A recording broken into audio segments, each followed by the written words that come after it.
Ito ay kwento ng aming masahista, si Ate Glo. Decades ago, she was attending El Shaddai kay Brother Mike Velarde.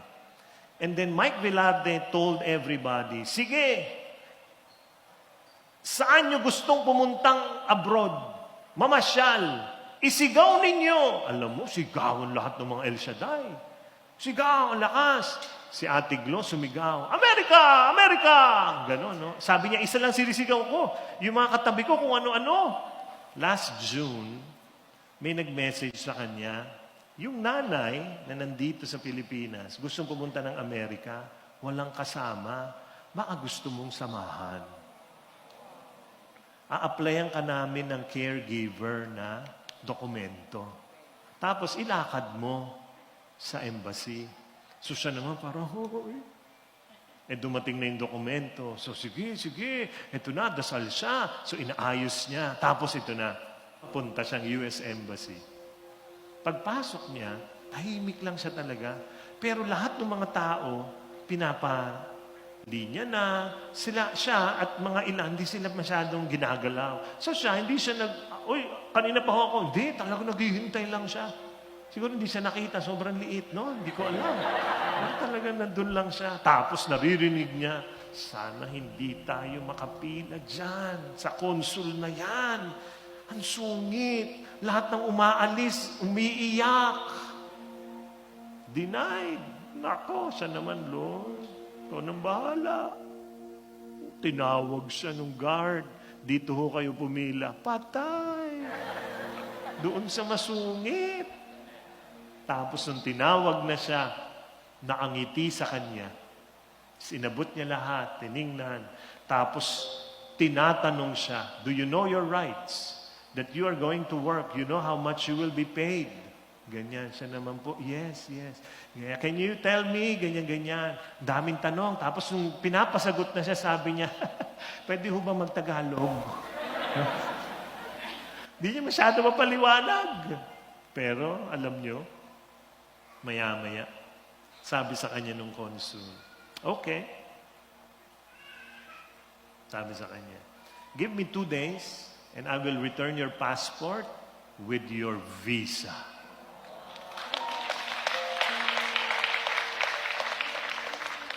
Alam mo, dumating yung visa niya, hindi man lang niya alam. Multiple visa. Aalis na siya next week. And she will be back January.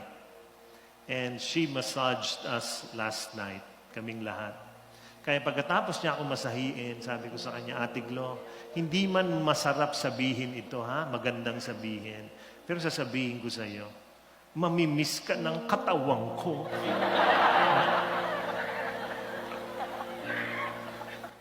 God is a giver. Please do not forget that. Kaya sabi niya, binigay pa rin ni Lord yung isinigaw ko decades ago.